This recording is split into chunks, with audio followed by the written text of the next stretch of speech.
Hey guys, subscribe for daily content. And if you're shopping for gear, make sure you check out the description for the newest items at some of the very best online retailers. There's also links for some of the items that I personally recommend. Thanks! What's going on YouTube? Metal Complex here, and today I've got a very interesting prototype knife review / knife overview to share with you guys. This is the Alliance Designs and Ray Laconico EZE version 2 integral, however you like to say that. Boy, oh boy, this is cool. I mean, think what you want about speed holes. People are that's a very controversial thing, right? Speed holes! I hate those. Speed holes, those are my favorite things in the whole world, right? Whatever. Think whatever you want. What I think is cool is that this is an integral. And after talking with Mr. Tri-State, who's somebody who I very much love on YouTube for his humor and his general personality and demeanor, he sent this over to me, and he said, he was like, do you want to look at this? He showed me a picture. I was like, nah, I've already looked at it. And he was like, are you sure? Because it's an integral, and the plan is for it to be a sub $400 integral, and it's made by Riot. And I said, boy, howdy, would I? Send it right over. Holy crap, are you serious? Yeah, if you don't know, Riot makes knives out of China, but they also are one of the most precision OEMs in the world right now. When we're talking about production knives, very, very precision. I'll pay a little bit more for a Riot. I will also pay a little bit more for an integral. Those cost more to make. They are more risky. The entire frame is milled from a single block of titanium. Whether or not that is something that you personally value is one thing, but what's factual about it is it costs more money to create than a sandwich or pillar construction titanium frame lock.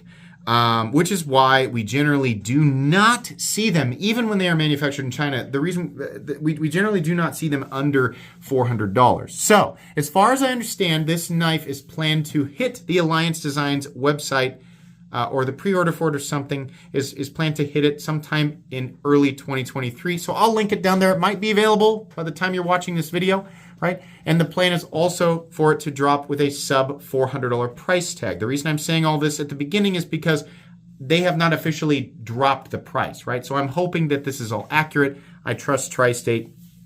But that generally is, that's the information that I have there. So, anyways, what I want to do today is talk about the design itself. Thanks so much to Tri-State for sending this in. Thanks to my patrons for supporting me. And please make sure to follow me on Instagram at metal_complex. I do not get to keep this. This will go on to the next reviewer after I'm done, or back to Tri-State.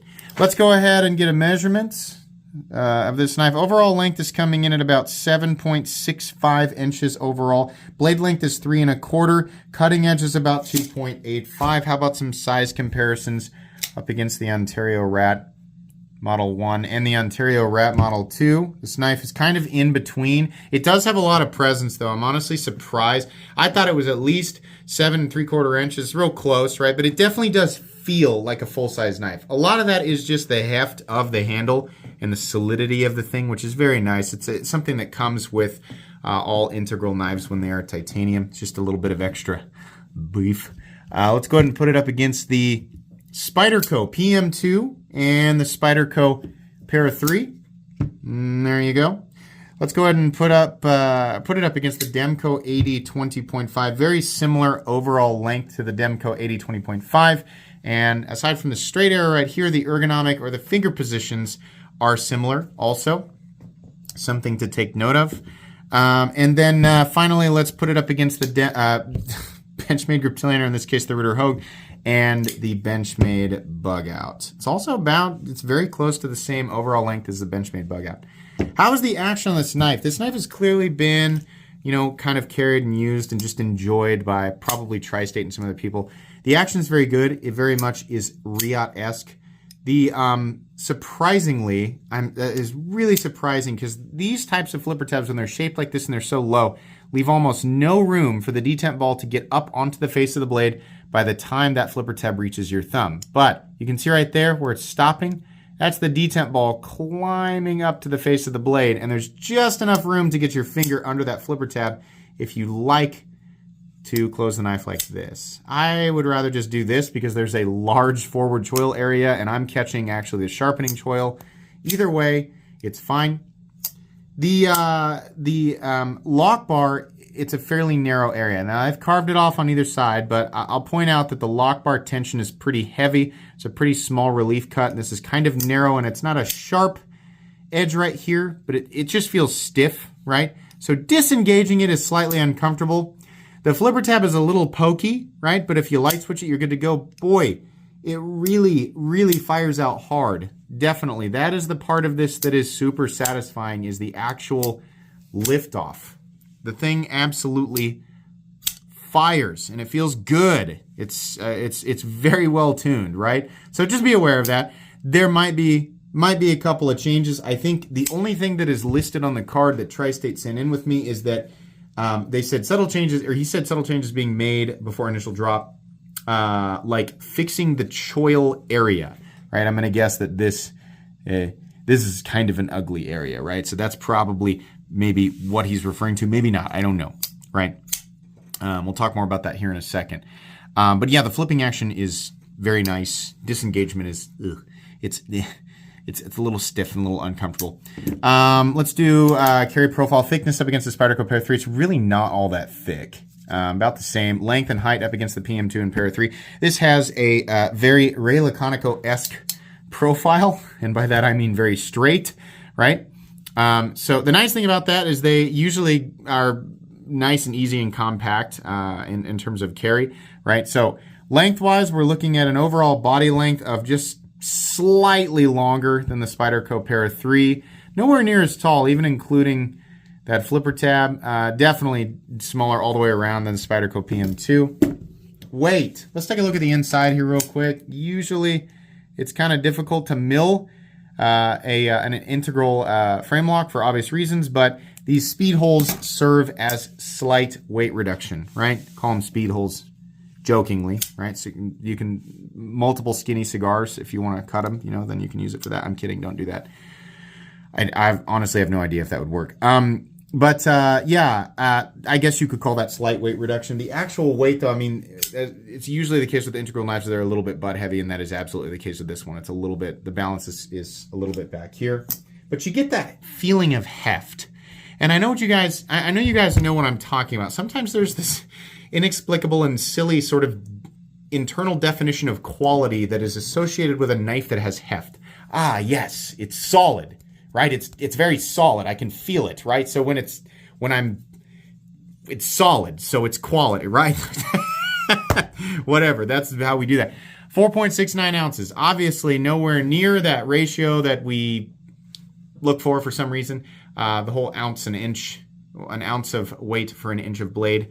But 4.69 ounces is really not all that much to deal with, especially considering one of my favorite knives of all time, one that is very much loved by a lot of the knife community, comes in at nearly the same weight, and that's the Ritter Hogue in G10 and steel.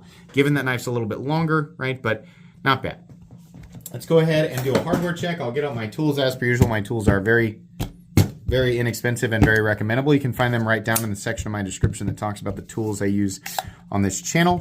This is an integral, which means the disassembly process is pretty minimal. You take out the pivot, and that's essentially it. And then this is the release or access to the internals, which is required, if you've ever taken an integral apart, right? Outside of that, it's just the pocket clip. But on that note, the pocket clip is also utilizing, boy, are those bigger? Hold on. Are those T10? Come on, baby. Are they? No, it can't be. Those are not T10. There's no way. Nah, I was dreaming. But are they T9? That would be weird. Are you? Why are you T9? These are T9. Are you serious? That is so odd. They are legitimately T9. Listen, I have a lot of uploads. I have handled a lot of knives. Those sink in. It is so rare for something to be T9. The pocket clip is legitimately a T8, but the pocket clip and lock bar insert screw, which you should never have to take out, are T9. Fine. Okay. It's weird, but okay. T9. Can't complain. That's fine. It's fine. This is fine. Let's talk about this knife. there's a lot of other integral designs out there, other integral knives, right? And you might be saying, wow, like Liang Ma's, his a lot of his integrals are substantially more expensive, and they're also made by Riyadh. Well, let's be fair, though. Those have quite a bit more work involved. A lot of times it's not just the materials. I know that he, uses S90V. To my knowledge, this is actually an M390 blade. And I don't know if it actually says anywhere. But I believe I read that's an M390 blade. I think a lot of, for example, Liang Ma's integrals are, a lot of the newer ones are S90V. He'll do a peel ply, like a eggshell, like a polished eggshell finish on the titanium. He'll do inlays. There's a little bit more complexity on top of the fact that it is an integral. So I don't want to be like, wow, all other integrals that are made by Riyadh are improperly priced. Not all of them. I think like the ones that James Brand does that's a great example of a massively overpriced integral that is made by Riyadh. I think a lot of the pricing is coming from James Brand, right? So it just depends, right? Apples to apples, though, there are other Riyadh-made integrals on the market that are quite a bit more expensive than this, and they are essentially the same thing. This is pretty straightforward. It's just a simple, blasted finish on the titanium, and then we have a machine satin finish on the blade. And then we've got some nice beveling here, and overall great fit and finish, but pretty simple. What I'm saying is even though this is simple, it still isn't. I think that the price is pretty impressive because you get that Riyadh, feeling, overall quality. You get all of, you get everything you want with a knife like this, but you also get this really solid filling integral. There's something about an integral knife that I just really, really like the look of. There's something really satisfying about the entire frame just being this brick of titanium, right? Is it actually more durable than a regular titanium frame lock? I don't know. I don't know if it's measurably more durable, right? I don't know if it's you could be like, well, if it's really tossed around, there's no, hardware to fly out of it, or there's, and maybe it's less likely if it's under serious torque to bend out, and I don't know. I mean, either way, I think that all the pressure is going to go right to the pivot, right? So I don't know if it's really measurably more durable, at least under natural circumstances or circumstances that would apply to normal knife use. But man, is it cool. That just looks awesome. I love how this is done back here. It's really cool. And it does feel solid. It's just confidence in hand, right? Even if it's not measurable, this knife will, you could say anything you do with this knife could be done with the rat, and that's fine, but it's nice. It's a good feeling. I like it. This is compound ground. It's a compound ground tanto, so we have hollow initially, flat out here. The flat extends out quite a ways. There's quite a bit of material out here at the tip. This is definitely a stronger blade shape than I would say your average knife that's this size. It extends out to maybe 95% the length of the blade. We actually did not measure blade stock thickness. I don't think it's really all that thick. Where are those? I swear to God, I don't do this on purpose, guys. Those calipers just get away from me. I don't know. I keep joking about putting pink tape on them, but I really think I should. Blade stock thickness on this guy is coming in at 140,000, so it's a slightly thicker. I always say that 135,000 is about average for a pocket knife. Slightly thicker. It's about the same thickness as a Spyderco PM2, right? Definitely robust, though, and the final cutting edge gets reasonably thin. I think this has been used just a little bit. I carried and used it a little bit and found it to be a lot like other knives that have similar blade profiles, which is they're so plentiful, right? This is hardly a unique blade profile, but it does slice, definitely. And even this thicker edge up here, right? I'm just using paper. It's a little less bitey. It's a little thicker, but once it gets in there, yeah, it'll slice. So, obviously your mileage is going to vary depending on what you're cutting, but this blade will get through materials that you would normally cut with it, right? It's just going to be a little bit more difficult up against, thicker cardboard or styrofoam, something like that, rubber, wood, stuff like that. But it does okay. The biggest downside is that it is a tanto, and this comes in the way of sharpening it, when you need to. you're going to have to sharpen here and then change and sharpen here. So over time, this little edge right here, unless you are a super master sharpener, which I am not, is going to start to look a little bit funky, and that's the case with all Tantos. But, you know, a lot of people make the argument that a Tanto, like the utility of a Tanto, outweighs the awkwardness of sharpening it. And I think that's a reasonable argument. You do have sort of a scraper edge, and then you got your slicing edge, right? So you do have two different edges there. Depends on how you look at it. Overall, I think it's a fine blade shape. And it's M390. So yay, right? Assuming that Alliance Designs or Riyadh is having their M390 heat treated properly. I hope they are. I don't have Rockwell testing equipment, but I hope that this is the case. Fortunately, we have lots of people in the community who are testing this stuff, and I think that's great. The pocket clip is very simple, popsicle stick style, but it is a milled clip, and that's nice. There's a ramp underneath, so this will rise to meet most pocket seam thicknesses. I think more importantly, it is not a hot spot. The ergonomics are a little bit awkward because this area is just straight, and this flipper tab really does kind of run into your finger. Choked up though, this is nice. I don't like these style of sharpening choils. I think they just look a little bit funky, right? I don't know what they plan to do to change this. I'm hoping that that'll be apparent when they actually list this thing. You know, like I said, I'm just reviewing a prototype right here.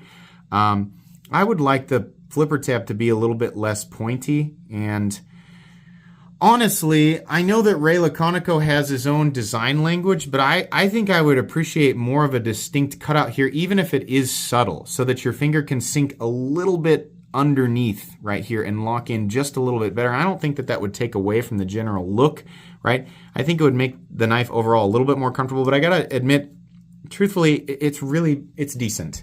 I can't complain too much. I mean, the edges are nicely knocked down. There's a little bit of contouring everywhere, and it fills the hand in a really satisfying way. The least comfortable way to hold this knife is back here, and it's still okay. Up here, it's much better. There is nothing guarding your finger from that cutting edge other than just feeling that little drop off right there, which is the sharpening choil. So be aware of that. There is a stop pin located deep in there, and there's quite a bit of shouldering both in the open and closed position. You can see as this comes around, that stop pin goes deep underneath the blade. This runs on bearings, no blade play up, down, left, or right. I've never had an issue with blade play on a Riyadh. No detent, no lock stick, no pivot lash. Consistent action here, it's only gonna get smoother, and very nice click into the closed position, perfectly centered with no detent play or lash at all. Aside from a couple of awkward things that come with a lot of Laconico designs, some of these, it's not bad. They're not bad things. They're just awkward things that come with these designs, right? I think this is pretty good. And if they actually do come in under 400, wow, yeah, this is one of the better deals, right? I remember BRS doing an integral for under 400. Actually, I think it was way under that. But this was a while ago, before like inflation affected everything. As it sits, this is one of the better deals on the market for an integral knife that's made by Riyadh. So if you're looking for an integral knife, right, this is still very expensive. Let's say it comes in at $385. Let's say it comes in at $350, anywhere from $350 to $400. That is obviously still very expensive. The vast majority of people who are watching this video right now are going to say $350 to $400 is expensive. And I would say that too. As somebody who collects knives that cost substantially more than that, I'm not so out of touch that $350 to $400 is not expensive to me. No, I still would call that expensive. But if you are specifically hunting an integral knife, I think this is not only a good price, but it's a pretty darn good design. You know, it's not all that heavy. A lot of the other thing about integral knives is that they tend to be really heavy, right? 4.5 ounces is really not bad at all. And you're getting a pretty substantial, durable, capable knife with a good utilitarian blade profile, and a reasonably ergonomic handle design. I think one of the biggest things that's going to be kind of a make it or break it aesthetic deal for a lot of people is the speed holes. Some people really hate holes and some people don't care, right? They don't bother me too much. If I could have my way, there would be no speed holes on this, but it's not like, oh, I hate it because there are speed holes, right? So you'll have to make that decision for yourself. Overall, I think this is a recommendable knife. I am hoping that the final production version has a couple of things smoothed out there, but even if it is just like a mild change, to the sharpening choil, and that's it. And they come in under $400. I think that's reason enough to go for it for some people, specifically people for looking for, people who are looking for something like this. So for those people, which I think there's enough of them to warrant this, I'm going to put it in my recommended knives playlist. I like this one, and I'm really glad that Tri-State convinced me to look at it, because initially I was like, I wasn't going to, but pretty cool. I think that's going to be pretty much it today. Like I said, I'll link the Alliance Designs website down below so you guys can take a look. Please, if the production version of this comes out and it is substantially different, I will take a look at this knife again and talk about it again.